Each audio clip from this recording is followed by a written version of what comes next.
ਵਾਹਿਗੁਰੂ ਵਾਹਿਗੁਰੂ ਵਾਹਿਗੁਰੂ ਵਾਹਿਗੁਰੂ ਵਾਹਿਗੁਰੂ ਵਾਹਿਗੁਰੂ ਵਾਹਿਗੁਰੂ ਵਾਹਿਗੁਰੂ ਵਾਹਿਗੁਰੂ ਵਾਹਿਗੁਰੂ ਵਾਹਿਗੁਰੂ ਵਾਹਿਗੁਰੂ ਵਾਹਿਗੁਰੂ ਵਾਹਿਗੁਰੂ ਕਾਲੇ ਮੈਂਡੇ ਕੱਪੜੇ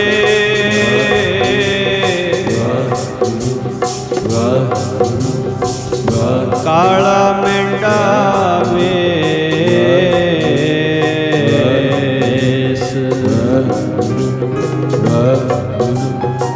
ਨਹੀਂ ਭਰਿਆ ਮੈਂ ਫਿਰਾਂ ਲੋਕ ਕਹੈ ਦਰਵੇਸ਼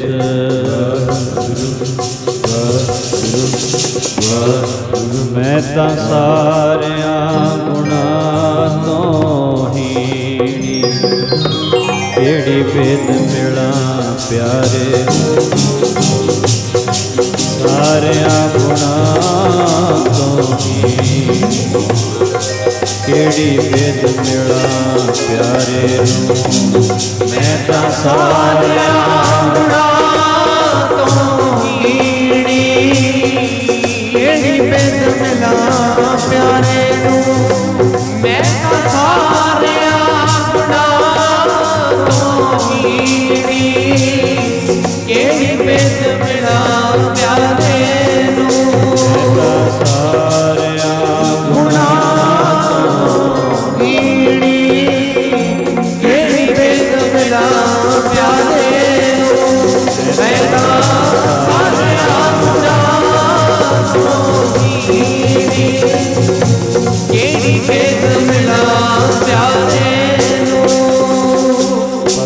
ਸਤਿਕਾਰਯੋਗ ਹਾਜ਼ਰਾ ਹਜ਼ੂਰ ਜ਼ਾਰਾ ਜ਼ਹੂਰ ਸਰਬ ਕਲਾ ਭਰਪੂਰ ਜੁਗੋ ਜੁਗ ਅਟਲ ਸਤਿਗੁਰੂ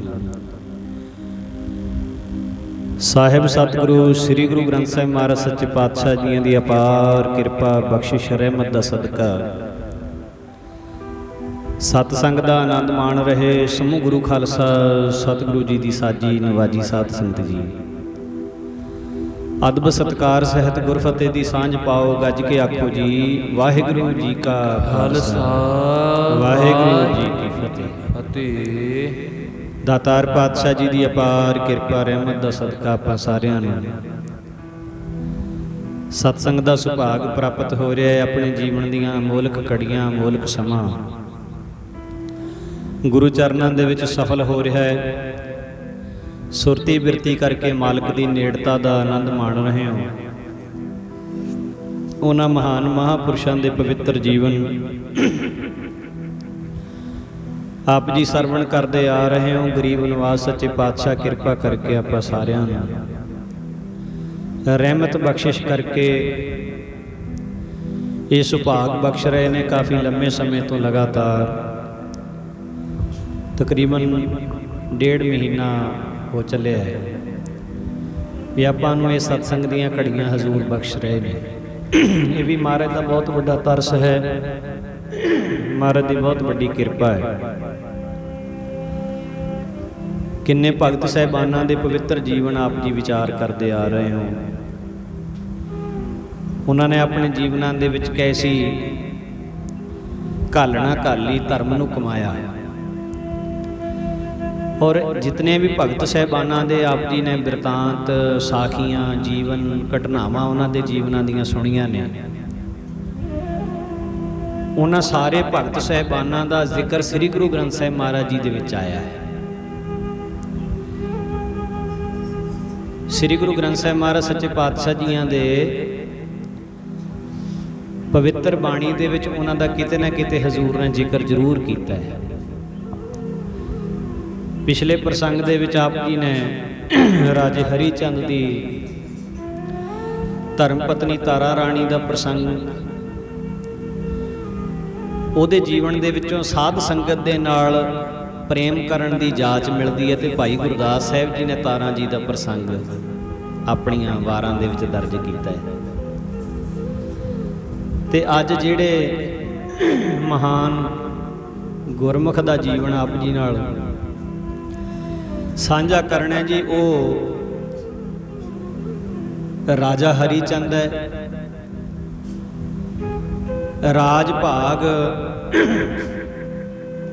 ਪ੍ਰਾਪਤ ਹੋਇਆ ਹੈ। ਰਾਜ ਭਾਗ ਦੇ ਵਿੱਚ ਰਹਿੰਦਿਆਂ ਫਿਰ ਵੀ ਉਹ ਧਰਮ ਕਮਾ ਰਿਹਾ, ਧਰਮ ਕਮਾ ਰਿਹਾ, ਧਰਮ ਦੇ ਉੱਤੇ ਚੱਲ ਰਿਹਾ ਹੈ। ਧਰਮ ਦੇ ਉੱਤੇ ਚੱਲਣ ਕਰਕੇ ਉਹਦੀ ਸੋਭਾ ਜਿਹੜੀ ਹੈ, ਉਹਦੀ ਜਿਹੜੀ ਸੋਭਾ ਹੈ ਉਹ ਸਾਰੇ ਪਾਸੇ ਫੈਲੀ ਹੋਈ ਹੈ। ਉਸ ਮਹਾਨ ਮਹਾਂਪੁਰਖ ਦਾ ਜੀਵਨ ਆਪ ਜੀ ਦੇ ਨਾਲ ਸਾਂਝਾ ਕਰਨਾ ਹੈ, ਜਿਹਨੇ ਰਾਜ ਦੇ ਵਿੱਚ ਰਹਿੰਦਿਆਂ ਧਰਮ ਕਮਾਇਆ ਹੈ। ਮਹਾਰਾਜ ਜੀਆਂ ਨੇ ਪ੍ਰਭਾਤੀ ਰਾਗ ਦੇ ਵਿੱਚ ਉਸ ਰਾਜੇ ਦਾ ਜ਼ਿਕਰ ਕੀਤਾ ਹੈ, ਔਰ ਨਾਲ ਇਹ ਵੀ ਆਖਿਆ ਵੀ ਇੱਥੇ ਕੋਈ ਵੀ ਹੋਇਆ, ਕੋਈ ਦਾਨੀ ਹੈ, ਕੋਈ ਪੁੰਨੀ ਹੈ, ਕਿਸੇ ਦਾ ਕਿਤਨਾ ਵੀ ਜਸ ਹੋਇਆ, ਕੋਈ ਨਾ ਕੋਈ ਪਰਖ ਦਾ ਪਰਚਾ ਹਰੇਕ ਤੇ ਪਿਆ ਹੈ। ਮਹਾਰਾਜ ਦੀ ਬਾਣੀ ਦੇ ਵਿੱਚ ਜ਼ਿਕਰ ਆਉਂਦਾ ਜੀ, ਕੋਈ ਜਾਣ ਨਾ ਭੁੱਲੇ ਭਾਈ, ਸੋ ਭੁੱਲੇ ਜਿਸ ਆਪ ਭੁਲਾਏ, ਬੁਝੈ ਜਿਸੈ ਬੁਝਾਈ। ਇੱਥੇ ਹੁਣ ਅੱਗੇ ਜ਼ਿਕਰ ਆਇਆ ਜੀ, ਕਹਿੰਦੇ ਤਿੰਨ ਹਰੀ ਚੰਦ ਪ੍ਰਿਥਵੀ ਪਤ ਰਾਜਾ, ਕਾਗਦ ਕੀਮ ਨਾ ਪਾਈ। ਐਡਾ ਵੱਡਾ ਦਾਨੀ ਸੀ ਰਾਜਾ ਹਰੀ ਚੰਦ। ਦਾਨ ਕਰਨਾ ਹੈ ਤੇ ਚੰਗਾ ਪੁੰਨ, ਪਰ ਉਹਦਾ ਦਾਨ ਕਰਨਾ ਹੀ ਉਹਦੇ ਵਾਸਤੇ ਬਹੁਤ ਵੱਡਾ ਇੱਕ ਚੈਲੰਜ ਬਣ ਗਿਆ। ਕਸਵੱਟੀ ਲੱਗ ਗਈ ਉਹਦੇ ਇਸੇ ਗੁਣ ਕਰਕੇ ਉਹਦੇ ਤੇ। ਮਹਾਰਾਜ ਸੱਚੇ ਪਾਤਸ਼ਾਹ ਲਿਖਦੇ ਨੇ ਵੀ ਜੇ ਕਾਗਜ਼ ਦੇ ਉੱਤੇ ਉਹਦੀ ਲਿਖਤ ਲਿਖਣ ਲੱਗੇ ਕੋਈ, ਤਿੰਨ ਹਰੀ ਚੰਦ ਪ੍ਰਿਥਵੀ ਪਤ ਰਾਜਾ, ਧਰਤੀ ਦਾ ਰਾਜਾ ਹਰੀ ਚੰਦ, ਕਾਗਦ ਕੀਮ ਨਾ ਪਾਈ। ਕੋਈ ਲਿਖਤਕਾਰ ਜੇ ਉਹਦੀ ਲਿਖਤ ਨੂੰ ਲਿਖਣਾ ਚਾਹੇ ਤੇ ਲਿਖਣਾ ਬੜਾ ਔਖਾ ਸੀ, ਉਹਦੀ ਸੋਭਾ ਬੜੀ ਸੀ,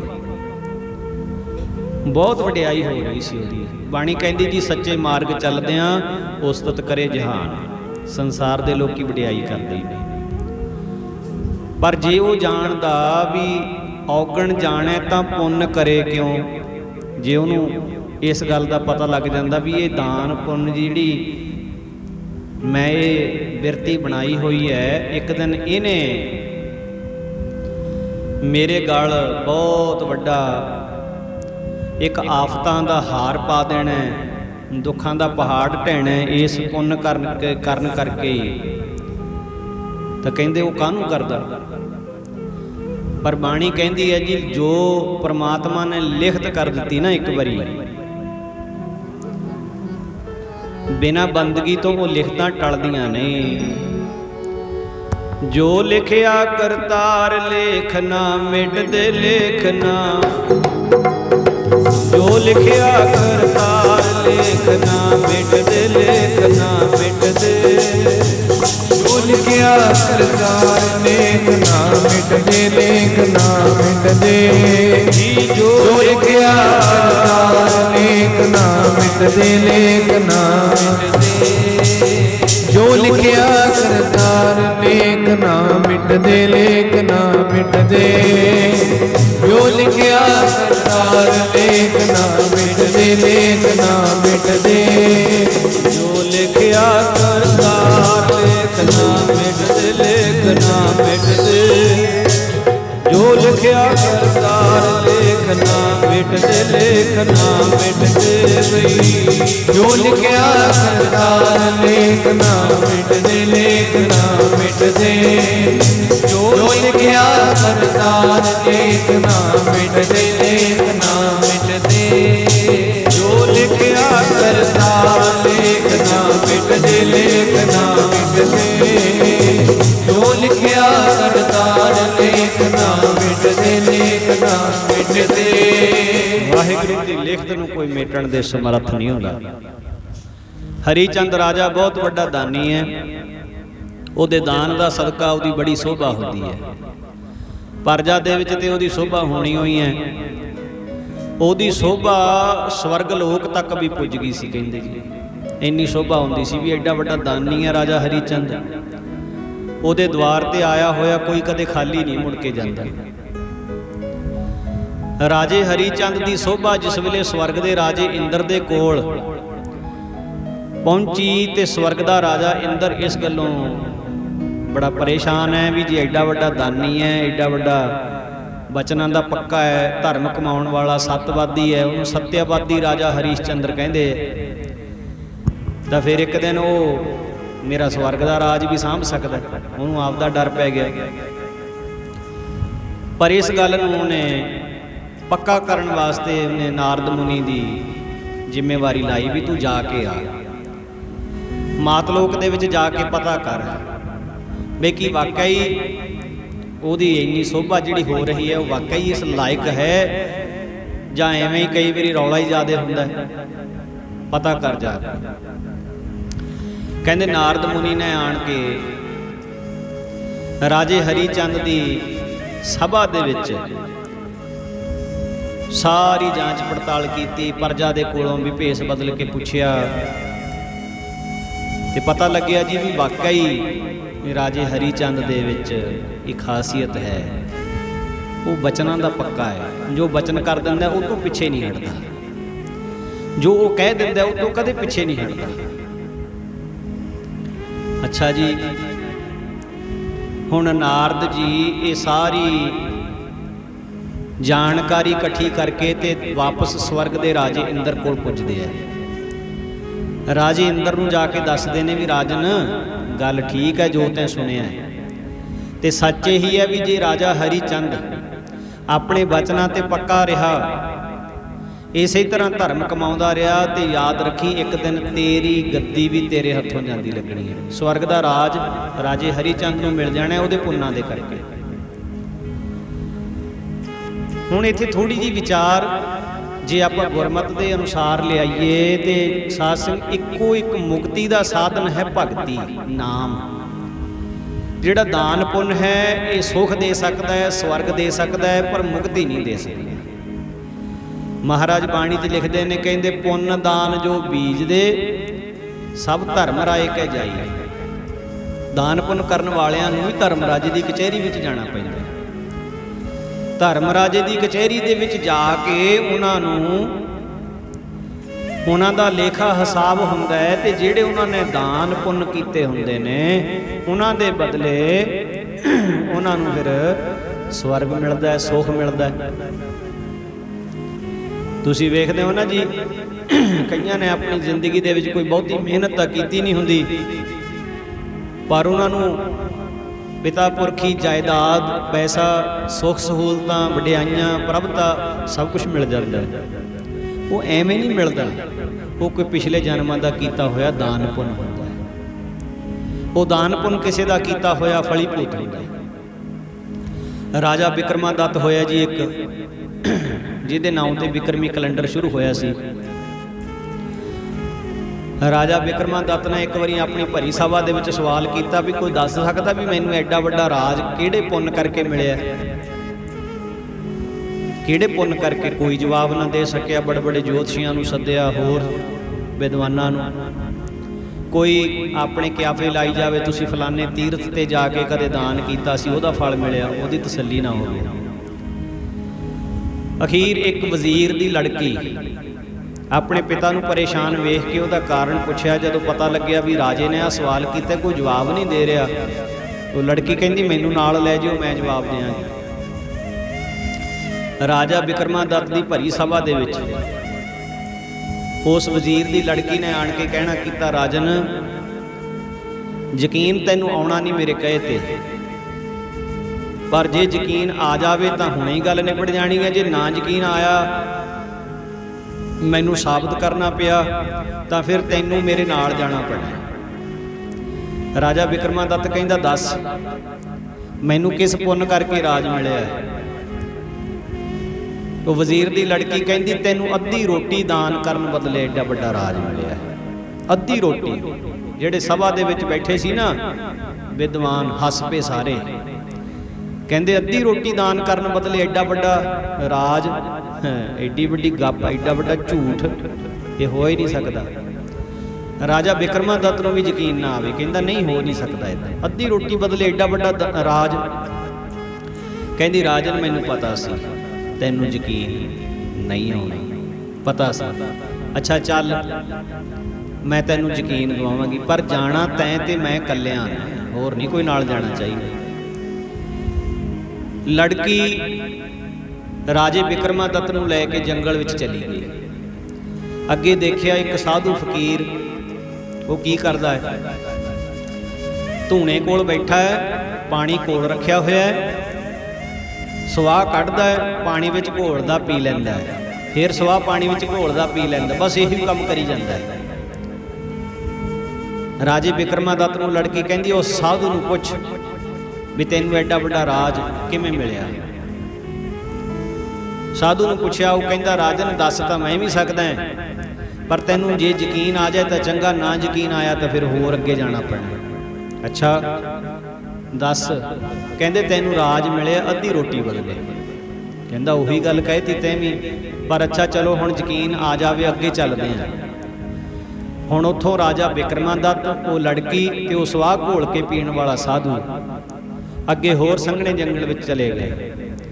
ਉੱਥੇ ਹੁਣ ਅੱਗੇ ਜਿਹੜਾ ਸਾਧੂ ਮਿਲਿਆ ਉਹ ਗਰਮ ਗਰਮ ਕੋਲੇ ਠੰਡੇ ਕਰਕੇ ਅੰਗਿਆਰ ਉਹ ਖਾ ਰਿਹਾ। ਉਹਨੂੰ ਇਹੀ ਸਵਾਲ ਪੁੱਛਿਆ, ਉਹਨੇ ਵੀ ਇਹੀ ਗੱਲ ਕਹੀ, ਤੈਨੂੰ ਅੱਧੀ ਰੋਟੀ ਬਦਲੇ ਰਾਜ ਮਿਲਿਆ, ਜੇ ਨਹੀਂ ਯਕੀਨ ਆਏਗਾ ਤਾਂ ਆਪਾਂ ਨੂੰ ਨਾਲ ਦੇ ਪਿੰਡ ਵਿੱਚ ਜਾਣਾ ਪੈਣਾ। ਉੱਥੇ ਕੌਣ ਜਵਾਬ ਦੇਵੇਗਾ? ਉੱਥੇ ਅੱਜ ਇੱਕ ਬੱਚੇ ਦਾ ਜਨਮ ਹੋਣਾ ਹੈ, ਜਨਮ ਲੈਂਦਿਆਂ ਸਾਰੀ ਉਹਨੇ ਮਰ ਜਾਣਾ ਹੈ।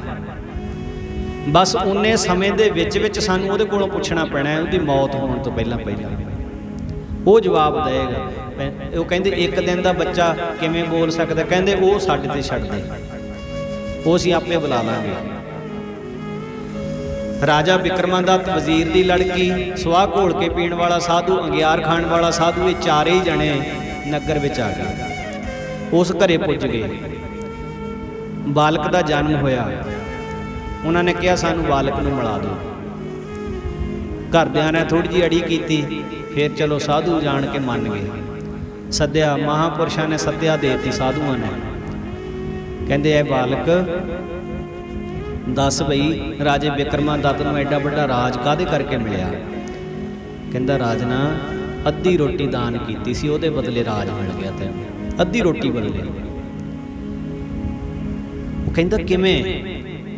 ਕਹਿੰਦਾ ਸੁਣ, ਜਿਹੜੇ ਦੋ ਸਾਧੂਆਂ ਨੂੰ ਤੂੰ ਨਾਲ ਲੈ ਕੇ ਆਇਆ, ਉਹ ਤੀਜਾ ਮੈਂ ਤੇ ਚੌਥਾ ਤੂੰ, ਆਪਾਂ ਇਕੱਠੇ ਹੀ ਭਗਤੀ ਕਰਦੇ ਸੀ, ਇਕੱਠੇ। ਆ ਜਿਹੜੀ ਵਜ਼ੀਰ ਦੀ ਲੜਕੀ ਹੈ ਤੂੰ ਨਾਲ ਲਈ ਆਇਆ ਜਿਹਨੂੰ, ਇਹ ਆਪਾਂ ਨੂੰ ਪ੍ਰਸ਼ਾਦਾ ਦੇ ਕੇ ਜਾਂਦੀ ਹੁੰਦੀ ਸੀ ਬੀਬੀ। ਪ੍ਰਸ਼ਾਦਾ ਅੱਠੀ ਪਹਿਰੀ ਇੱਕ ਪ੍ਰਸ਼ਾਦਾ ਛਕਦੇ ਸੀ ਆਪਾਂ ਚਾਰੇ ਜਣੇ, ਇੱਕ ਰੋਟੀ ਖਾਂਦੇ ਸੀ। ਇੱਕ ਦਿਨ ਇਹ ਬੀਬੀ ਛਾਬੇ ਦੇ ਵਿੱਚ ਇੱਕ ਪ੍ਰਸ਼ਾਦੇ ਸਾਡੀਆਂ ਕੁਟੀਆਂ ਵਿੱਚ ਰੱਖ ਕੇ ਚਲੀ ਗਈ। ਉਦੋਂ ਬਾਅਦ ਪ੍ਰਮਾਤਮਾ ਨੇ ਸਾਡੀ ਪਰਖ ਕਰਨੀ ਚਾਹੀ ਤੇ ਪ੍ਰਮਾਤਮਾ ਨੇ ਉਸ ਵੇਲੇ ਰੂਪ ਬਦਲ ਕੇ ਸਾਧੂ ਦਾ ਰੂਪ ਧਾਰ ਕੇ ਆਉਣਾ ਕੀਤਾ।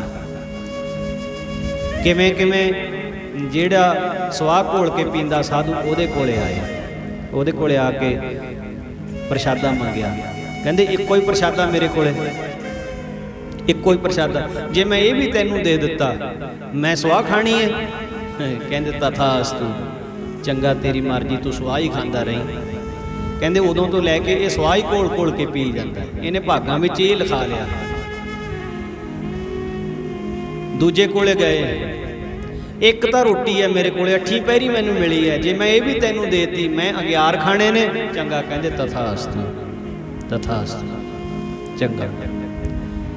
ਫਿਰ ਮੇਰੇ ਕੋਲੇ ਆਖੇ ਆਏ, ਕਹਿੰਦੇ ਮੈਨੂੰ ਪੁੱਛਿਆ ਰੋਟੀ, ਕਹਿੰਦੇ ਮੈਂ ਵੀ ਇਹੀ ਗੱਲ ਕਹਿਤੀ, ਇੱਕੋ ਹੀ ਤਾਂ ਰੋਟੀ ਹੈ, ਜੇ ਇਹ ਵੀ ਤੈਨੂੰ ਦੇਤੀ ਮੈਂ ਭੁੱਖਾ ਮਰਨਾ।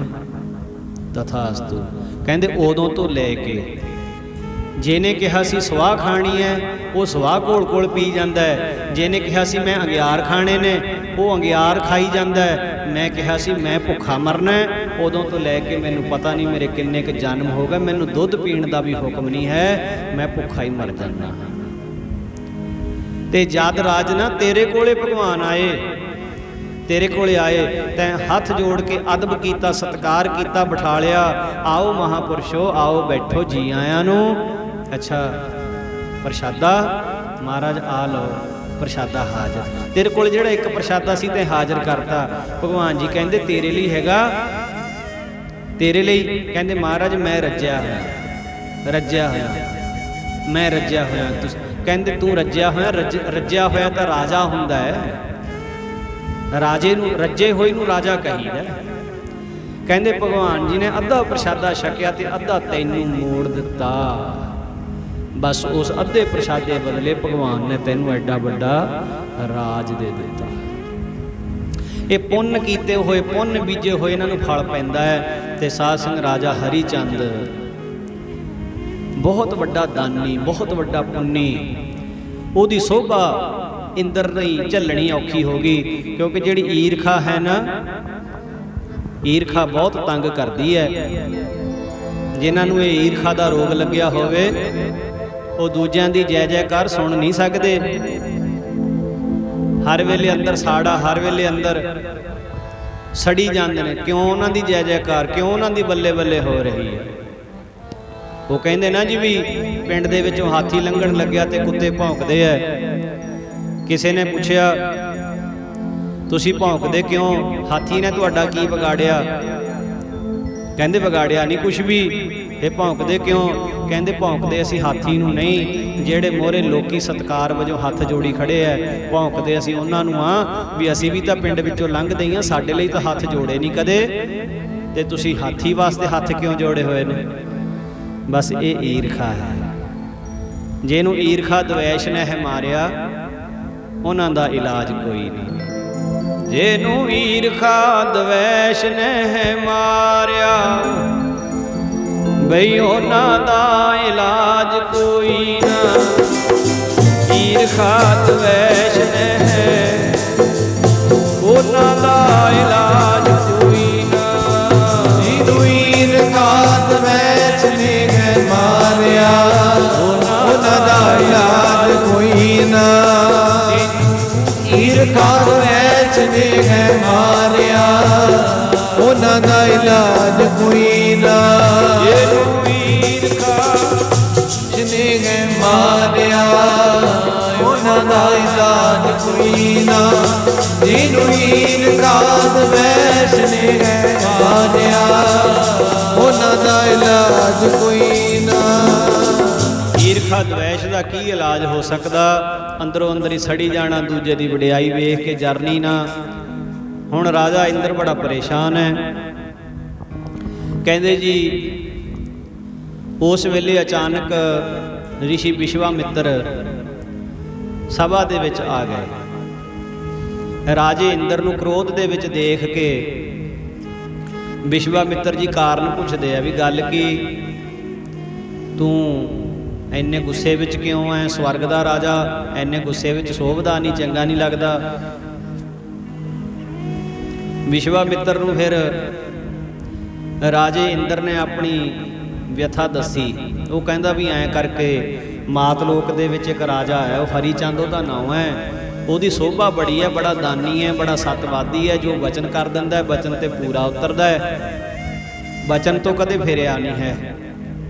ਉਹਦੇ सतवादी होण करके, दानी होण करके, पुन्नी होण करके मैनू खतरा पै गया भी वो मेरा राज सांभ लूगा एक दिन। बस डर है आ, तां मैं गुस्से विच आया भी किसी तरीके ਉਹਦਾ सत भंग हो जे, ਉਹਦੀ शोभा होणों हट जे। विश्वामित्र कहता भी मैं तेरी मदद कर देना, मैं मदद कर देना, कोई फिक्र ना कर, चंगा तू चिंता ना करी, बस मैं आया। विश्वामित्र ब्राह्मण का रूप धार के राजे हरिचंद के द्वार ते आ गया। राजे हरिचंद के द्वार के उत्ते विश्वामित्र साधु का रूप धार के जिस वेले आया, अलख जगाई। पहरेदार ने पूछा, महापुरुषो की चाहिए तुहानू? ब्राह्मण लोग दसो की दईए? वो कहता मैं तुहाडे राजे कोलों दान लेना, होर किसी कोलों नहीं लेना। अच्छा चलो, राजे हरिचंद नूं खबर गई कोई ब्राह्मण महापुरुष आए ने, तेजस्वी चेहरा है, ਉਹ ਤੁਹਾਡੇ ਕੋਲੋਂ ਹੀ ਦਾਨ ਲੈਣਾ ਚਾਹੁੰਦੇ ਨੇ, ਹੋਰ ਕਿਸੇ ਕੋਲ। ਅੱਛਾ ਚੰਗਾ, ਕੋਈ ਨਹੀਂ, ਮੈਂ ਆ ਜਾਂਦਾ। ਰਾਜਾ ਹਰੀ ਚੰਦ ਸਤਿਕਾਰ ਕਰਦਾ ਹੈ, ਉਹ ਦੁਆਰ ਤੇ ਆ ਜਾਂਦਾ ਹੈ। ਬ੍ਰਾਹਮਣ ਜੈ ਜੈਕਾਰ, ਹੁਣ ਵਿਸ਼ਵਾਮਿੱਤਰ ਨੇ ਬ੍ਰਾਹਮਣ ਦਾ ਰੂਪ ਧਾਰ ਜੈ ਜੈਕਾਰ ਕਰਦਾ, ਰਾਜੇ ਹਰੀਸ਼ ਚੰਦਰ ਕੀ ਜੈ ਹੋ, ਇਦਾਂ ਕਹਿੰਦਾ ਹੈ। ਅੱਛਾ ਜੀ ਮਹਾਰਾਜ ਦੱਸੋ ਕੀ ਸੇਵਾ ਕਰੀਏ? ਕਹਿੰਦੇ ਸੇਵਾ, ਮੈਨੂੰ ਪਹਿਲਾਂ ਬਚਨ ਦੇ। ਬਚਨ ਕੀ? ਵੀ ਜੋ ਮੈਂ ਤੇਰੇ ਤੋਂ ਮੰਗੂਗਾ ਦੇਂਗਾ ਮੈਨੂੰ? ਕਹਿੰਦਾ ਮਹਾਰਾਜ ਇਹ ਕਿਹੜੀ ਗੱਲ ਹੋਈ, ਤੁਸੀਂ ਮੰਗੋ ਤਾਂ ਸਹੀ। ਕਹਿੰਦੇ ਨਹੀਂ, ਪਹਿਲਾਂ ਬਚਨ ਦੇ। ਹੁਣ ਸਾਧ ਸੰਗਤ ਜੀ ਸਵਾਲ ਇੱਥੇ ਇਹ ਹੈ ਵੀ ਜ਼ਿੰਦਗੀ ਦੇ ਕਈ ਵਾਰੀ ਕਈ ਫੈਸਲੇ ਜਿਹੜੇ ਬਿਨਾਂ ਸੋਚੇ ਸਮਝੇ ਕਰ ਲਈਦੇ ਨੇ ਨਾ, ਉਹ ਫਿਰ ਭੁਗਤਣੇ ਔਖੇ ਹੋ ਜਾਂਦੇ ਨੇ, ਭੁਗਤਣੇ ਔਖੇ ਹੋ ਜਾਂਦੇ। ਹੁਣ ਇੱਥੇ ਰਾਜੇ ਹਰੀ ਚੰਦ ਨੂੰ ਵੀ ਇਹ ਹੈ ਵੀ ਚਲੋ ਕੀ ਮੰਗ ਲਏਗਾ ਇਹ? ਧਨ ਮੰਗ ਲਏਗਾ, ਕੋਈ ਜ਼ਮੀਨ ਦਾ ਟੁਕੜਾ ਮੰਗ ਲਏਗਾ, ਸੋਨਾ ਚਾਂਦੀ ਮੰਗ ਲੈ, ਹੀਰਾ ਜਵਾਹਰਤ, ਕੀ ਮੰਗ ਲਏਗਾ ਇਹ? ਬਿਨਾਂ ਸੋਚੇ ਸਮਝੇ ਰਾਜੇ ਹਰੀ ਚੰਦ ਨੇ ਬਚਨ ਦੇ ਦਿੱਤਾ। ਕਹਿੰਦਾ ਚੰਗਾ, ਜੋ ਮਰਜ਼ੀ ਮੰਗ ਲੈ, ਜੋ ਮੰਗ ਲੈਂਗਾ ਦੇ ਦਾਂਗਾ ਤੈਨੂੰ। ਕਹਿੰਦੇ ਪੱਕਾ ਬਚਨ? ਕਹਿੰਦੇ ਪੱਕਾ। ਚੁਲੀ ਛੱਡਦਾ ਹੈ? ਕਹਿੰਦਾ ਹਾਂ, ਚੁਲੀ ਛੱਡ ਦਿੱਤੀ। ਚੁਲੀ ਛੱਡਣਾ ਉਸ ਵੇਲੇ ਦਾ ਹੁੰਦਾ ਸੀ, ਐਂ ਸਾਧ ਸੰਗਤ ਜੀ ਹੱਥ ਵਿੱਚ ਚੁਲੀ ਲੈ ਕੇ ਬਚਨ ਕਰ ਦੇਣਾ ਵੀ ਮੈਂ ਤੇਰੇ ਨਾਲ ਆ ਵਾਅਦਾ ਕੀਤਾ, ਉਹ ਜਲ ਛੱਡ ਦਈਦਾ ਸੀ। ਤੇ ਉਹਨੂੰ ਕਹਿੰਦੇ ਚੁਲੀ ਛੱਡਣੀ। ਇਹ ਪੁਰਾਣੇ ਸਮਿਆਂ ਦੇ ਵਿੱਚ ਬਚਨ, ਪੱਕਾ ਬਚਨ ਕਰਨ ਦਾ ਇਹ ਢੰਗ ਸੀ ਇੱਕ, ਵੀ ਚੁਲੀ ਛੱਡ ਦਿੱਤੀ, ਬਚਨ ਕਰ ਦਿੱਤਾ ਪੱਕਾ। ਰਾਜਨ ਜੋ ਕਹਾਂਗਾ ਮੰਨੇ, ਕਹਿੰਦਾ ਹਾਂ ਬਚਨ ਕਰਦਾ, ਜੋ ਮਰਜ਼ੀ ਮੰਗ ਲੈ ਦਿਆਂਗਾ। ਕਹਿੰਦੇ ਚੰਗਾ ਫਿਰ ਐਂ ਕਰ, ਰਾਜ ਮੈਂ ਕਰਨਾ ਹੈ ਤੇ ਤੂੰ ਨਿਕਲ ਇੱਥੋਂ। ਆਖੋ ਸਤਿਨਾਮ।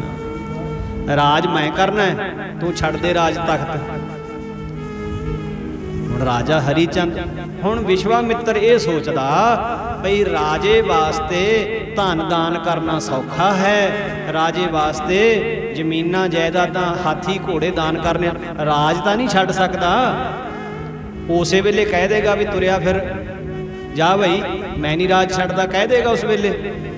ਪਰ ਉਹਨੂੰ ਨਹੀਂ ਸੀ ਪਤਾ ਰਾਜਾ ਹਰੀ ਚੰਦ ਬਚਨਾਂ ਦਾ ਪੱਕਾ ਹੈ, ਬਚਨਾਂ ਦਾ ਪੱਕਾ। ਰਾਜਾ ਹਰੀ ਚੰਦ ਕਹਿੰਦਾ ਜੀ 7 ਬਚਨ, 7 ਬਚਨ। ਠੀਕ ਹੈ ਮਹਾਰਾਜ, ਆ ਜਾਓ, ਸਾਂਭੋ ਰਾਜ। ਰਾਜਾ ਹਰੀ ਚੰਦ ਆਪਣੀ ਰਾਣੀ ਅਤੇ ਪੁੱਤਰ ਸਮੇਤ, ਰੋਹਿਤ ਪੁੱਤਰ ਦਾ ਨਾਂ ਸੀ, ਪੁੱਤਰ ਸਮੇਤ ਰਾਜ ਛੱਡ ਕੇ ਜਦੋਂ ਲੱਗਾ ਤੁਰਨ, ਤੇ ਵਿਸ਼ਵਾਮਿੱਤਰ ਸਾਧੂ ਦਾ ਰੂਪ ਧਾਰਿਆ। ਕਹਿੰਦਾ ਗੱਲ ਸੁਣੋ ਰਾਜਨਾ, ਤੈਨੂੰ ਧਰਮ ਦੀ ਮਰਜ਼ਾਦਾ ਨਹੀਂ ਪਤਾ? ਕਹਿੰਦਾ ਜੀ ਗਲਤੀ ਹੋ ਗਈ, ਹੁਕਮ ਕਰੋ ਕੀ ਗੱਲ? ਕਹਿੰਦੇ ਤੇਰੇ ਕੋਲ ਇੱਕ ਬ੍ਰਾਹਮਣ ਆਇਆ, ਤੈਂ ਉਹਦੀ ਦਛਣਾ ਨਹੀਂ ਦਿੱਤੀ। ਬ੍ਰਾਹਮਣ ਦੀ ਦਛਣਾ ਤਾਂ ਬਣਦੀ ਹੈ ਨਾ? ਕਹਿੰਦਾ ਹਾਂ ਮਹਾਰਾਜ, ਧਰਮ ਸ਼ਾਸਤਰਾਂ ਅਨੁਸਾਰ ਬਣਦੀ ਹੈ, ਦੇਣੀ ਚਾਹੀਦੀ ਹੈ ਦਛਣਾ। ਮਹਾਰਾਜ ਹੁਣ ਤਾਂ ਮੇਰੇ ਕੋਲੇ ਕੁਝ ਰਿਹਾ ਹੀ ਨਹੀਂ ਹੈ, ਮੇਰੇ ਕੋਲੇ ਤਾਂ ਤਨ ਦੇ ਕੱਪੜੇ ਨੇ ਬਸ। ਕਹਿੰਦੇ ਤਨ ਦੇ ਕੱਪੜੇ ਵੀ ਤੂੰ ਇਹ ਨਹੀਂ ਪਾ ਕੇ ਜਾ ਸਕਦਾ, ਤੈਨੂੰ ਸਾਦੇ ਵਸਤਰਾਂ ਦੇ ਵਿੱਚ ਜਾਣਾ ਪਊਗਾ। ਇਹ ਰਾਜਸੀ ਠਾਠ ਵਾਲੇ ਵਸਤਰ, ਇਹ ਮੇਰਾ ਅਧਿਕਾਰ ਹੈ, ਕਿਉਂਕਿ ਹੁਣ ਰਾਜ ਮੇਰੇ ਕੋਲ ਹੈ। ਤੈਨੂੰ ਸਾਦੇ ਕੱਪੜੇ ਪਾ ਕੇ ਜਾਣਾ ਪਊ, ਤੈਨੂੰ ਵੀ, ਰਾਣੀ ਨੂੰ ਵੀ, ਰਾਜਕੁਮਾਰ ਨੂੰ ਵੀ। ਜਿਹੜੇ ਗਹਿਣੇ ਪਾਏ ਲਾ ਦੇ, ਸਾਰਾ ਕੁਝ ਸਾਦੇ ਕੱਪੜੇ ਪਵਾਤੇ। ਹੁਣ ਦਛਣਾ ਮਹਾਰਾਜ ਦੱਸੋ ਕੀ ਦਛਣਾ ਦੇਵਾਂ? ਦਛਣਾ ਕੀ ਦੇਵਾਂ? ਕਹਿੰਦਾ 1000 ਸੋਨੇ ਦੀ ਮੋਹਰ ਮੇਰੀ ਦਛਣਾ ਹੈ, 1000 ਸੋਨੇ ਦੀ ਮੋਹਰ। ਅੱਛਾ ਜੀ, ਇਹ ਫਿਰ ਦਛਣਾ ਹੁਣ ਮਹਾਰਾਜ, ਹੁਣ ਤਾਂ ਮੇਰੇ ਕੋਲ ਕੁਝ ਨਹੀਂ। ਕਹਿੰਦੇ ਫਿਰ ਕਹਿ ਦੇ ਵੀ ਮੈਂ ਦਾਨੀ ਨਹੀਂ, ਮੰਨ ਜਾ ਫਿਰ ਮੈਂ ਬਚਨਾਂ ਤੋਂ ਫਿਰ ਗਿਆ। ਕਹਿੰਦਾ ਨਹੀਂ ਮਹਾਰਾਜ, ਇਦਾਂ ਤਾਂ ਹੋਣਾ ਨਹੀਂ, ਬਚਨ ਤਾਂ ਨਿਭਾਊਂ। ਹੁਣ ਭਾਵੇਂ ਮੈਨੂੰ ਆਪਣਾ ਆਪ ਵੇਚ ਕੇ ਤੁਹਾਨੂੰ ਦਛਣਾ ਦੇਣੀ ਪਵੇ, ਤੁਹਾਨੂੰ ਮੈਂ 1000 ਮੋਹਰ। ਸਮਾਂ ਮਿੱਥ ਲਿਆ, ਕਿੰਨੇ ਦਿਨਾਂ ਵਿੱਚ ਦੇਏਗਾ? 10 ਜਵਾਨ ਕਰ ਮੇਰੇ ਨਾਲ। ਕਹਿੰਦਾ ਜੀ 10 ਦਿਨ ਦੇ ਦਿਓ, 10 ਦਿਨ, 10 ਦਿਨਾਂ ਦੇ ਵਿੱਚ ਤੁਹਾਡੀ ਦਛਣਾ ਆ ਜਾਏਗੀ। ਚੰਗਾ ਬਈ, ਠੀਕ ਹੈ। ਰਾਜਾ ਹਰੀ ਚੰਦ ਆਪਣੀ ਰਾਣੀ ਔਰ ਆਪਣੇ ਪੁੱਤਰ ਰੋਹਿਤ ਸਮੇਤ ਰਾਜ ਛੱਡ ਕੇ ਤੁਰ ਪਿਆ। ਜਦ ਮਹਿਲਾਂ ਤੋਂ ਬਾਹਰ ਨਿਕਲਿਆ, ਪਰਜਾ ਨੂੰ ਪਤਾ ਲੱਗਿਆ ਸਾਡਾ ਸੱਤਵਾਦੀ ਰਾਜਾ ਜਾ ਰਿਹਾ ਰਾਜ ਛੱਡ ਕੇ। ਕਿੱਥੇ ਜਾ ਰਿਹਾ? ਕਹਿੰਦੇ ਦੇਸ਼ ਨਿਕਾਲਾ ਦੇ ਦਿੱਤਾ ਜੀ, ਜਿਹੜੇ ਹੁਣ ਰਾਜਾ ਜੀ ਬਣੇ ਨੇ ਉਹਨਾਂ ਨੇ। ਐਡਾ ਧਰਮੀ ਰਾਜਾ ਤਾਂ ਪਰਜਾ ਨੂੰ ਮਿਲਣਾ ਔਖਾ, ਇਹ ਕੀ ਬਣ ਗਿਆ? राजे हरिचंद दे गल लग लग रोंदे आ प्रेम वाले। राजा कहंदा ओ गल सुनो, गई अमीरी आई फकीरी, सौदे ने तकदीरां दे। गई अमीरी आई फकीरी, सौदे ने तकदीरां दे। गई अमीरी आई फकीरी, सौदे ने तकदीरां दे। गई अमीरी आई फकीरी, सौदे ने तकदीरां दे। गई अमीरी आई फकीरी, गई अमीरी आई फकीरी, सौदे ने तकदीरां दे। सौदे ने तकदीरां दे, तकदीरां दे। सौदे ने तकदीरां दे, सौदे ने तकदीरां दे। सौदे ने तकदीरां दे। गई अमीरी आई फकीरी, गई अमीरी आई फकीरी, सौदे ने तकदीरां दे। गई अमीरी आई फकीरी, सौदे ने तकदीरां दे। गई अमीरी आई फकीरी, सौदे ने तकदीरां दे। गई अमीरी आई फकीरी, सौदे ने तकदीरां दे। गई अमीरी आई फकीरी, सौदे ने तकदीरां दे। गई अमीरी आई फकीरी, सौदे ने तकदीरां दे। कहंदे ते तकदीर दा खेड़ है। अमीरी चली गई, फकीर बन गए, गरीब हो गए। कोई नहीं, जो परमात्मा ने कीता ठीक कीता, चलो जो भी होया। कहंदे राजा जी साडे लई बड़ी दुख दी गल है, तुसीं राज छड्ड के जा रहे हैं। देखो ये परमात्मा दी रचना है साध संगत। एक समा हुंदा है, बहुत सुख हुंदे ने, समा बदल जाता है। समा बदल जाता है, कई बारी दुखों का समा, दुख भी सदा नहीं रहिंदे ते सुख भी सदा नहीं रहिंदे, अमीरी भी सदा नहीं रहिंदी, गरीबी भी सदा नहीं रहिंदी। महाराज बाणी च लिखते हैं ना जी, नदरों पट्ठी जे करें सुल्ताना काहो, कराएं दा दर मंगण भिख ना पाए। राजे हरिचंद का देखो कैसा हाल है, राज दे विचों निकलना पै गया। हुण सादे कपड़े, कोई पहचान भी नहीं रहा कौन है ये। नाल दे राज दे विच बाजारां दे विच सौदा दिंदा, साध संग होका दिंदा फिरदा अपने आप नूं विकण वास्ते। होका दिंदा उच्ची आवाज़ दे विच, ओए असीं लगीए धर्म दे लेख, सानू कोई मुल लै लवे। लगीए धर्म दे लेख, सानू कोई मुल लै लवे। लगीए धर्म दे लेख, सानू कोई मुल लै लवे। लगीए धर्म दे लेख, सानू कोई मुल लै लवे। लगीए धर्म दे लेके सानू कोई मुल लै लवे। लगीए धर्म दे लेके सानू कोई मुल लै लवे। उन्हां समयां दे विच बंदियां दी खरीदो फरोख्त हो जाती। विशेष करके इदां दे चौंक बने हुंदे जिथे मुल गोले मिल जाते, दास मिल जाते। एक बारी बस माया दे के सदा लई खरीद लिया जाता। उन्हां समयां दे विच इदां हुंदी सी। हुण उस ब्राह्मण जिन्हों राज दिता है उहदी दक्षिणा भी देनी है। 1000 मोहर सोने की बचन किया, 10 दिनों का समा लिया होया है, विकना पैना है। चौंक दे विच खड़े होका दे रहे हैं, असीं लगीए धर्म दे लेख, सानू कोई मुल लै लवे। लगीए धर्म दे लेख, सानू कोई मुल ਮੁੱਲ ਲੈ ਲਵੇ। ਲੱਗੀਏ ਧਰਮ ਦੇ ਜੇ ਕੇ ਸਾਨੂੰ ਕੋਈ ਮੁੱਲ ਲੈ ਲਵੇ। ਅਸੀਂ ਲੱਗੀਏ ਧਰਮ ਦੇ ਕੇ ਸਾਨੂੰ ਕੋਈ ਮੁੱਲ ਲੈ ਲਵੇ। ਅਸੀਂ ਲੱਗੀਏ ਧਰਮ ਦੇ ਕੇ ਸਾਨੂੰ ਕੋਈ ਮੁੱਲ ਲੈ ਲਵੇ। ਲੱਗੀਏ ਧਰਮ ਦੇ ਕੇ ਸਾਨੂੰ ਕੋਈ ਮੁੱਲ ਲੈ ਲਵੇ। ਧੋਖਾ ਦਿੰਦੇ ਫਿਰਦੇ ਨੇ ਕੋਈ ਸਾਨੂੰ ਮੁੱਲ ਲੈ ਲਵੇ। ਕਹਿੰਦੇ ਜੀ ਉਸ ਵੇਲੇ ਇੱਕ ਸੇਠ ਸ਼ਾਹੂਕਾਰ ਖਰੀਦਦਾਰ ਬਣ ਕੇ ਉੱਥੇ ਚੌਂਕ ਦੇ ਵਿੱਚ ਆਉਂਦਾ। ਕਹਿੰਦਾ ਮੈਨੂੰ ਦਾਸੀ ਦੀ ਲੋੜ ਹੈ, ਗੋਲੀ ਦੀ ਲੋੜ ਹੈ, ਨੌਕਰਾਣੀ ਦੀ ਲੋੜ ਹੈ। ਮੇਰੀ ਪਤਨੀ ਦੇ ਕੋਲੋਂ ਘਰ ਦਾ ਸਾਰਾ ਕੰਮ ਨਹੀਂ ਹੁੰਦਾ, ਬੜੀ ਮੁਸ਼ਕਲ ਆਉਂਦੀ ਹੈ ਤੇ ਮੈਂ ਦਾਸੀ ਖਰੀਦਣੀ ਹੈ, ਨੌਕਰਾਣੀ ਖਰੀਦਣੀ। ਕਿੱਥੇ ਰਾਣੀ ਰਾਜੇ ਹਰੀਚੰਦ ਦੀ, ਹਰੀਚੰਦਰ ਦੀ ਰਾਣੀ। ਉਸ ਵੇਲੇ ਸਾਧ ਸੰਗਤ 500 ਸੋਨੇ ਦੀ ਮੋਹਰ ਮੁੱਲ ਪਿਆ ਉਹਦਾ। 500 ਸੋਨੇ ਦੀ ਮੋਹਰ ਦੇ ਵਿੱਚ ਹਰੀਚੰਦ ਦੀ ਰਾਣੀ ਉਸ ਸ਼ਾਹੂਕਾਰ ਦੇ ਕੋਲ ਵਿਕ ਗਈ।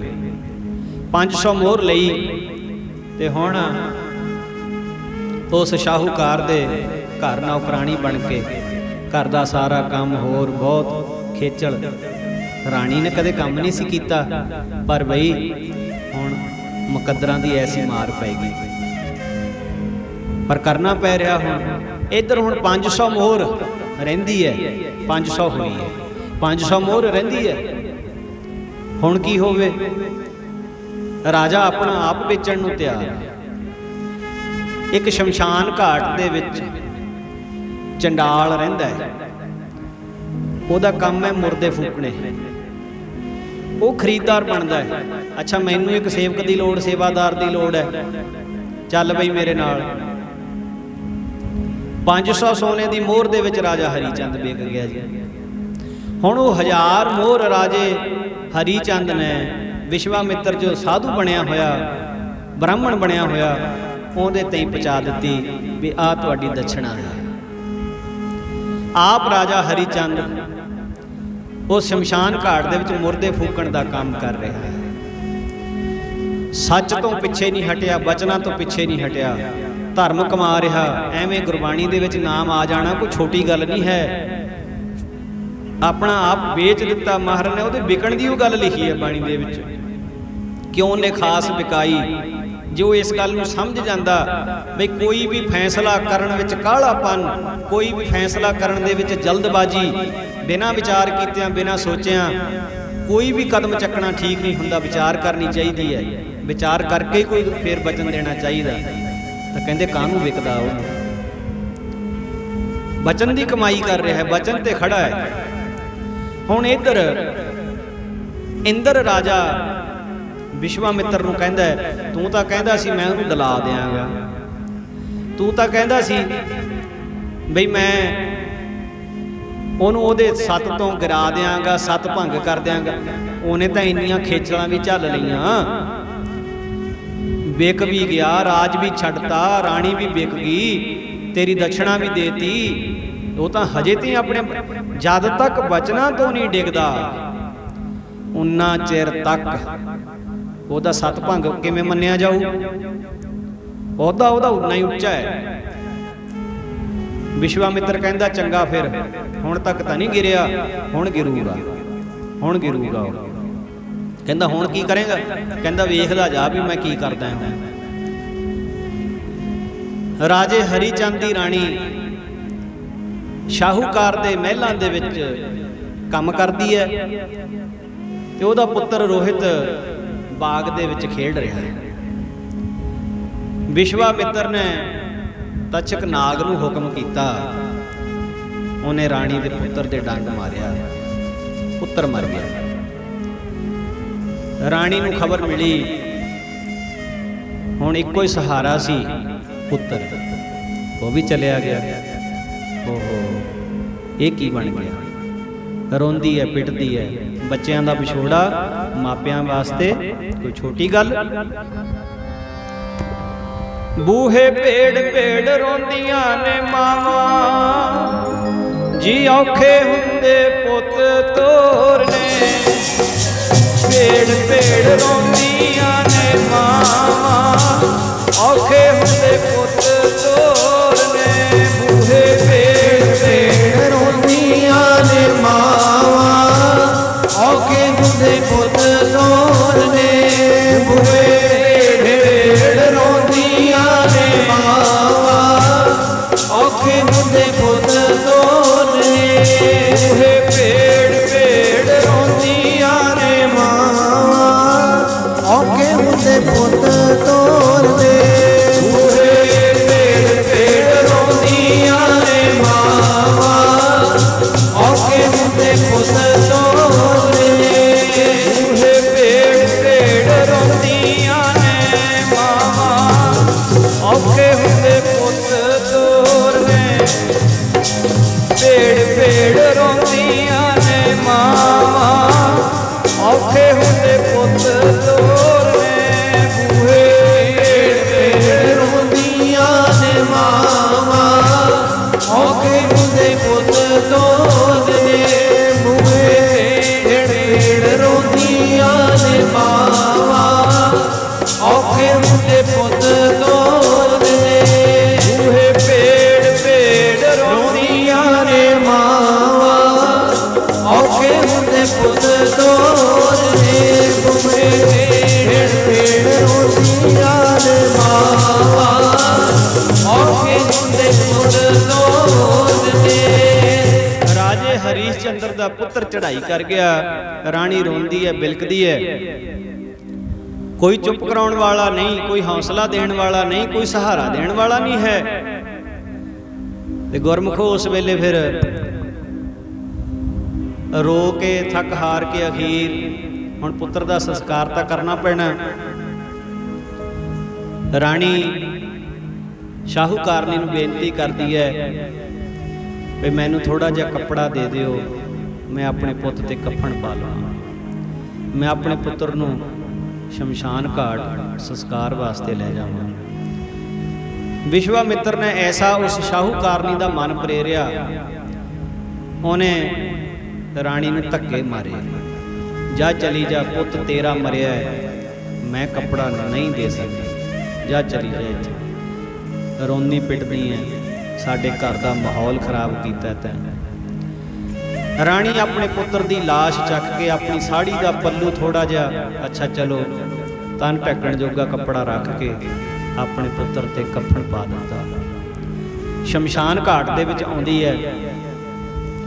ਹੁਣ ਰਾਜਾ ਹਰੀ ਚੰਦ ਮੁਰਦੇ ਫੂਕਣ ਵਾਲਾ ਰੂਪ ਹੁਣ ਉਹ ਧਾਰਨ ਕੀਤਾ ਹੋਇਆ। ਦੇਖਦੀ ਆ, ਓਹੋ ਦਾ ਸਵਾਮੀ ਜੀ ਇੱਥੇ ਨੌਕਰੀ, ਇੱਥੇ ਮਜ਼ਦੂਰੀ, ਆ ਕੇ ਰੋਂਦੀ ਹੈ। ਸਵਾਮੀ ਜੀ ਆਪਣਾ ਪੁੱਤਰ ਮਰ ਗਿਆ। ਕਹਿੰਦਾ ਕੋਈ ਨਹੀਂ, ਜੋ ਰੱਬ ਨੇ ਕੀਤਾ, ਪਰਮਾਤਮਾ ਨੇ ਕੀਤਾ, ਚੰਗਾ ਹੀ ਕੀਤਾ, ਕੋਈ ਫਿਕਰ ਨਾ ਕਰ। ਇਹ ਉਹਦੀ ਖੇਡ ਹੈ, ਚਲਾਉਣ ਵਾਲਾ ਪਰਮਾਤਮਾ ਹੈ, ਜਿਵੇਂ ਚਲਾ ਰਿਹਾ ਆਪਾਂ ਨੂੰ ਝੱਲਣਾ ਪੈਣਾ। ਪਤੀ ਦੇਵ ਹੁਣ ਜੋ ਹੋਣਾ ਸੀ ਉਹ ਤਾਂ ਹੋ ਗਿਆ, ਹੁਣ ਆਪਣੇ ਪੁੱਤਰ ਦਾ ਸੰਸਕਾਰ ਕਰ ਦਿਓ। ਕਹਿੰਦਾ ਵੇਖ ਤੇਰੇ ਕੋਲੇ 1 ਟਕਾ ਹੈਗਾ? ਕਹਿੰਦੀ ਨਾ, ਮੇਰੇ ਕੋਲੇ ਟਕਾ ਕਿੱਥੇ। ਕਹਿੰਦਾ ਫਿਰ ਮੈਂ ਮਜਬੂਰ ਹਾਂ, ਜਿਸ ਮਾਲਕ ਦੀ ਮੈਂ ਨੌਕਰੀ ਕਰਦਾ, ਜਿਹਦੇ ਕੋਲੇ ਮੈਂ ਵਿਕਿਆ ਹੋਇਆ ਨਾ, ਉਹਨੇ ਇੱਥੇ ਦਾ ਅਸੂਲ ਬਣਾਇਆ ਹੋਇਆ ਵੀ ਜਿਹੜਾ 1 ਟਕਾ ਦੇਊਗਾ ਤਾਂ ਉਹਦਾ ਮੁਰਦਾ ਫੂਕਣਾ, ਨਹੀਂ ਮੁਰਦਾ ਫੂਕਦਾ ਨਹੀਂ। ਜਾ ਲੈ ਜਾ ਇੱਥੋਂ ਲਾਸ਼ ਚੱਕ ਕੇ, ਲੈ ਜਾ ਲਾਸ਼ ਚੱਕ ਕੇ, ਜਾ ਇੱਥੋਂ। ਓਹੋ ਐਡੀ ਵੱਡੀ ਗੱਲ, ਤੇਰੇ ਪੁੱਤਰ ਦੀ ਲਾਸ਼। ਅੱਛਾ ਚਲੋ, ਹੁਣ ਉਹਨੂੰ ਪਤਾ ਵੀ ਇਸ ਰਾਜੇ ਨੇ ਆਪਣੀ ਗੱਲ ਤਾਂ ਪੱਕੀ ਰੱਖਣੀ ਹੈ, ਇਦਾਂ ਹੋ ਨਹੀਂ ਸਕਣਾ, ਇਹਨੇ ਆਪਣੇ ਧਰਮ ਤੋਂ ਡੋਲਣਾ ਨਹੀਂ ਹੈ, ਤਿਆਗਣਾ ਨਹੀਂ ਇਹਨੇ ਆਪਣਾ ਧਰਮ। ਕਹਿੰਦੀ ਮੈਂ ਵੇਖਦੀ ਹਾਂ। ਮੁੜ ਕੇ ਜਾਂਦੀ ਹੈ ਸ਼ਾਹੂਕਾਰ ਦੇ। ਸ਼ਾਹ ਜੀ 1 ਟਕਾ ਦੇ ਦਿਓ, ਮੇਰੇ ਪੁੱਤਰ ਦਾ ਸੰਸਕਾਰ ਹੋ। ਪਰ ਇਹ ਸੰਸਾਰ ਦੀ ਰੀਤ ਹੈ ਜੀ। ਮਾਰੇ ਕਹਿੰਦੇ ਵਿੱਚ ਸੁਖਾਂ ਦੇ ਸਾਰੀ ਦੁਨੀਆ ਨੇੜੇ ਢੁੱਕ ਢੁੱਕ ਬਹਿੰਦੀ, ਪਰਖੇ ਜਾਣ ਸੱਜਣ ਉਸ ਵੇਲੇ ਜਦ ਬਾਜੀ ਪੁੱਠੀ ਪੈਂਦੀ। ਕੋਈ ਨਹੀਂ ਨੇੜੇ ਬਣਦਾ। ਦੁਨੀਆ ਠੀਕ ਹੈ, ਆਪਣੇ ਰਿਸ਼ਤੇ ਨਾਤੇ ਆਪਾਂ ਬਹੁਤ ਕਹਿੰਦੇ ਆ, ਮੇਰੇ ਇੰਨੇ ਮਿੱਤਰ ਨੇ, ਮੇਰੇ ਇੰਨੇ ਰਿਸ਼ਤੇਦਾਰ, ਪਰ ਯਾਦ ਰੱਖਣਾ ਜਿੱਦਣ ਲੋੜ ਪਏਗੀ ਨਾ ਫਿਰ ਪਤਾ ਲੱਗੂਗਾ। ਸਭ ਦੁਨੀਆ ਮਤਲਬ ਦੀ, ਇੱਥੇ ਕੋਈ ਨਾ ਕਿਸੇ ਦਾ ਬੇਲੀ।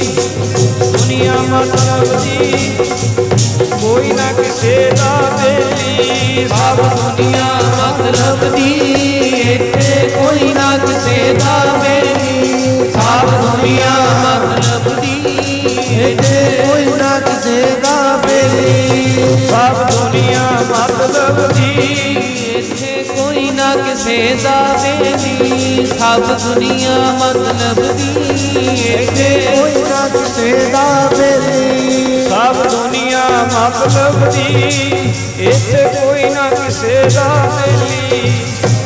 ਦੁਨੀਆ ਮਤਲਬ ਦੀ, ਕੋਈ ਨਾ ਕਿਸੇ ਦਾ ਬੇਲੀ। ਸਭ ਦੁਨੀਆ ਮਤਲਬ ਦੀ, ਇੱਥੇ ਕੋਈ ਨਾ ਕਿਸੇ ਦਾ ਬੇਲੀ। ਸਭ ਦੁਨੀਆ ਮਤਲਬ ਦੀ, ਇੱਥੇ ਕੋਈ ਨਾ ਕਿਸੇ ਦਾ ਬੇਲੀ। ਦੁਨੀਆ ਮਤਲਬ ਦੀ, ਇੱਥੇ ਕੋਈ ਨਾ ਕਿਸੇ ਦਾ ਬੇਲੀ।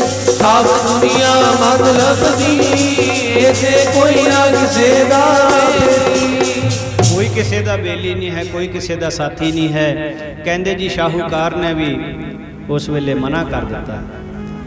ਸ਼ਾਹੂਕਾਰ ਨੇ ਮਨਾ ਕਰ ਦਿੱਤਾ ਬਈ ਮੈਂ ਟਕਾ ਨਹੀਂ ਦੇ ਸਕਦਾ, ਮੈਂ ਟਕਾ ਨਹੀਂ ਦੇ ਸਕਦਾ। ਰਾਣੀ ਫੇਰ ਮੁੜ ਕੇ ਆ ਜਾਂਦੀ ਹੈ। ਰਾਣੀ ਫਿਰ ਹੁਣ ਉਸ ਵੇਲੇ ਪਰਛਾਵੇਂ ਦੀ ਤਰ੍ਹਾਂ ਵਿਸ਼ਵਾਮਿੱਤਰ ਤੇ ਰਾਜਾ ਇੰਦਰ ਉਹ ਵੀ ਦੇਖਦੇ ਨੇ। ਕਹਿੰਦੇ ਜੀ ਉਸ ਵੇਲੇ ਉਹਨਾਂ ਦਾ ਵੀ ਮਨ ਪਸੀਜ ਜਾਂਦਾ, ਉਹਨਾਂ ਦਾ ਵੀ ਮਨ ਵੀ ਐਡੀ ਵੱਡੀ ਗੱਲ ਹੋ ਗਈ ਵੀ ਰਾਜਾ ਹਰੀਚੰਦ ਆਪਣੇ ਧਰਮ ਦੇ ਉੱਤੇ ਹੁਣ ਵੀ ਪੱਕਾ ਖੜਾ ਹੈ, ਪੱਕਾ। ਵਿਸ਼ਵਾਮਿੱਤਰ ਰਾਜੇ ਇੰਦਰ ਨੂੰ ਕਹਿੰਦਾ ਹੈ, ਰਾਜਨ ਜਿਵੇਂ ਇਹ ਧਰਮ ਕਮਾ ਰਿਹਾ ਹੈ, ਸੱਚ ਕਮਾ ਰਿਹਾ ਹੈ, ਇਹਦਾ ਮੁਕਾਬਲਾ ਕਰਨਾ ਬੜਾ ਔਖਾ ਹੈ, ਮੁਕਾਬਲਾ ਕਰਨਾ ਬੜਾ ਔਖਾ।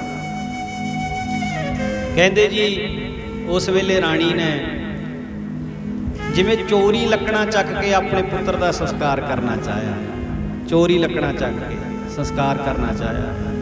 ਜਿਹੜਾ ਉਸ ਸ਼ਮਸ਼ਾਨ ਘਾਟ ਦਾ ਮਾਲਕ ਸੀ ਚੰਡਾਲ, ਉਹਨੇ ਦੂਰੋਂ ਅੱਗ ਬਲਦੀ ਦੇਖੀ ਤੇ ਰਾਜੇ ਹਰੀਚੰਦ ਨੂੰ ਜੋ ਨੌਕਰ ਬਣਿਆ ਹੋਇਆ ਸੀ ਉਹਨੂੰ ਆਖਣਾ ਕੀਤਾ। ਹੁਣ ਜਾ ਕੇ ਵੇਖਿਆ ਤਾਂ ਹੁਣ ਦੋਸ਼ੀ ਪਾਈ ਗਈ ਰਾਣੀ। ਤੇ ਉਹ ਚੰਡਾਲ ਕਹਿੰਦਾ ਵੀ ਆ ਤਲਵਾਰ ਦੇ ਨਾਲ ਇਹਦਾ ਸਿਰ ਕਲਮ ਕਰ ਦੇ, ਸਿਰ ਧੜ ਤੋਂ ਜੁਦਾ ਕਰ ਦੇ ਇਹਦਾ। ਗੁਰਮੁਖ ਪਿਆਰਿਓ, ਕਹਿੰਦੇ ਜੀ ਜਿਸ ਵੇਲੇ ਰਾਜਾ ਹਰੀਚੰਦ ਨਾ ਜੀ ਤਲਵਾਰ ਦੇ ਨਾਲ ਆਪਣੀ ਰਾਣੀ ਦਾ ਸਿਰ ਧੜ ਤੋਂ ਲੱਗਾ ਲਾਉਣ, ਉਸ ਵੇਲੇ ਕਹਿੰਦੇ ਜੀ ਭਗਵਾਨ ਨੂੰ ਵੀ ਪ੍ਰਗਟ ਹੋਣਾ ਪੈ ਗਿਆ। ਆਕਾਸ਼ ਦੇ ਵਿੱਚੋਂ ਫੁੱਲਾਂ ਦੀ ਵਰਖਾ ਹੋ ਰਹੀ, ਰਾਜੇ ਹਰੀਸ਼ ਚੰਦਰ ਦੀ ਜੈ ਜੈਕਾਰ ਹੋ ਰਹੀ ਹੈ।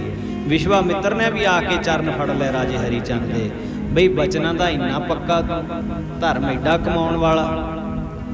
ਉਹਦਾ ਰਾਜ ਵੀ ਵਾਪਸ ਕੀਤਾ, ਉਹਦੀ ਸਾਰੀ ਸਾਧ ਸੰਗਤ ਜੀ ਜੋ ਵੀ ਬੀਤੇ ਸਮੇਂ ਦੇ ਵਿੱਚ ਦੁੱਖ ਚੱਲੇ ਉਹਨੇ ਮੁਆਫੀਆਂ ਮੰਗੀਆਂ, ਮੁਆਫੀਆਂ ਮੰਗੀਆਂ। ਇਹ ਧਰਮ ਕਮਾਉਣ ਵਾਲਿਆਂ ਦੀ ਬਾਤ, ਬਚਨ ਕਰਨਾ ਤੇ ਬਚਨ ਤੇ ਪੱਕੇ ਰਹਿਣਾ, ਬਚਨ ਕਮਾਉਣਾ, ਬਚਨ ਤੇ ਪੱਕੇ ਰਹਿ ਕੇ ਦ੍ਰਿੜ ਇਰਾਦੇ ਦੇ ਨਾਲ ਧਰਮ ਕਮਾਉਣਾ, ਉਹਨਾਂ ਦਾ ਹੀ ਨਾਮ ਗੁਰਬਾਣੀ ਦੇ ਵਿੱਚ ਆਇਆ। ਮਹਾਰਾਜ ਬਾਣੀ ਦੇ ਵਿੱਚ ਰਾਜੇ ਹਰੀਚੰਦ ਦਾ ਜ਼ਿਕਰ ਕਰਦੇ, ਕਹਿੰਦੇ ਵੇਖੋ ਕਿਵੇਂ ਉਹਨੇ ਧਰਮ ਕਮਾਇਆ, ਕਿਵੇਂ ਧਰਮ ਕਮਾਇਆ। ਇੱਦਾਂ ਬਚਨ ਕਮਾਉਣ ਵਾਲਿਆਂ ਨੂੰ ਸਤਿਗੁਰੂ ਦੇ ਦਰ ਸਤਿਕਾਰ ਮਿਲਦਾ ਹੈ। ਆਓ ਗੁਰਮੁਖੋ, ਗੁਰੂ ਕਿਰਪਾ ਕਰੇ ਧਰਮ ਨੂੰ ਕੇਵਲ ਭੇਖ ਪਹਿਰਾਵਾ ਧਾਰਨ ਕਰਨ ਤੱਕ ਹੀ ਸੀਮਤ ਨਾ ਰੱਖੀਏ। ਧਰਮ ਨੂੰ ਕਮਾਈਏ, ਬਚਨ ਨੂੰ ਕਮਾਈਏ, ਗੁਰੂ ਕੇ ਬੋਲਾਂ ਨੂੰ ਕਮਾਈਏ। ਜੋ ਸਤਿਗੁਰਾਂ ਨੇ ਆਖਿਆ ਉਹਦੀ ਕਮਾਈ ਕਰਨ ਦਾ ਯਤਨ ਕਰੀਏ। ਜੇ ਕਮਾਈ ਕਰਾਂਗੇ ਫਿਰ ਕੀ ਹੋਏਗਾ ਜੀ? ਇਹ ਲੋਕ ਸੁਖੀਏ ਪਰਲੋਕ ਸੁਹੇਲੇ, ਨਾਨਕ ਹਰਿ ਪ੍ਰਭ ਆਪ ਹੀ ਵੇਲੇ। ਆਓ ਇਤਨੀ ਕੁ ਹਾਜ਼ਰੀ, ਇਤਨੀ ਕੁ ਸਮਾਂ ਬੇਨਤੀਆਂ ਪ੍ਰਵਾਨ ਕਰਿਓ। ਮਹਾਰਾਜ ਸਭ ਦੀਆਂ ਹਾਜ਼ਰੀਆਂ ਦਰਗਾਹ ਪ੍ਰਵਾਨ ਕਰਨ। ਬੇਨਤੀ ਹੈ ਬਈ ਹੁਣ ਜਿਵੇਂ ਰੁਝੇਵਿਆਂ ਕਰਕੇ ਅਸੀਂ ਆਪ ਜੀ ਨੂੰ ਪਹਿਲਾਂ ਵੀ ਦੱਸਿਆ ਸੀ ਕਿ ਆਪਾਂ ਹੁਣ ਪੂਰਾ ਹਫਤਾ ਸਾਰੇ ਦਿਨ ਤਾਂ ਨਹੀਂ ਲਾਈਵ ਹੋ ਸਕਿਆ ਕਰਾਂਗੇ, ਕੀਰਤਨ ਆ ਸਕਿਆ ਕਰੇਗਾ।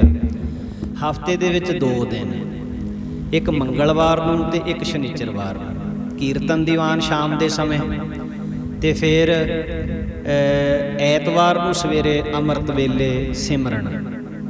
ਇਹ ਦਿਨ ਆਪਾਂ ਜੇ ਕੋਈ ਇਹਦੇ ਵਿੱਚ ਬਦਲੀ ਕਰਨੀ ਹੋਈ ਤੇ ਆਪਾਂ ਬਾਅਦ ਦੇ ਵਿੱਚ ਵਿਚਾਰ ਕਰਕੇ ਆਪ ਜੀ ਨੂੰ ਬੇਨਤੀ ਕਰ ਲਾਂਗੇ। ਇਹ 2 ਦਿਨ ਆਪਾਂ ਕੀਰਤਨ ਦੀਵਾਨ ਦੇ ਪੱਕੇ ਰੱਖੀਏ ਜੀ, ਮੰਗਲਵਾਰ ਤੇ ਸ਼ਨੀਵਾਰ ਸ਼ਾਮ ਨੂੰ, ਫਿਰ ਐਤਵਾਰ ਸਵੇਰੇ ਅੰਮ੍ਰਿਤ ਵੇਲੇ ਸਿਮਰਨ ਦਾ। ਗੁਰੂ ਕਿਰਪਾ ਕਰੇ, ਸਤਿਗੁਰੂ ਸਭਨਾਂ ਨੂੰ ਸੁਮੱਤ ਬਖਸ਼ ਕੇ ਆਪਣੇ ਚਰਨੀ ਲਾ ਕੇ ਰੱਖਣ। ਮਹਾਰਾਜ ਸਭ ਦਾ ਭਲਾ ਕਰਨ ਜੀ। ਹੋਈਆਂ ਭੁੱਲਾਂ ਦੀ ਮਾਫੀ ਬਖਸ਼ਿਓ ਜੀ। ਵਾਹਿਗੁਰੂ ਜੀ ਕਾ ਖਾਲਸਾ, ਵਾਹਿਗੁਰੂ ਜੀ ਕੀ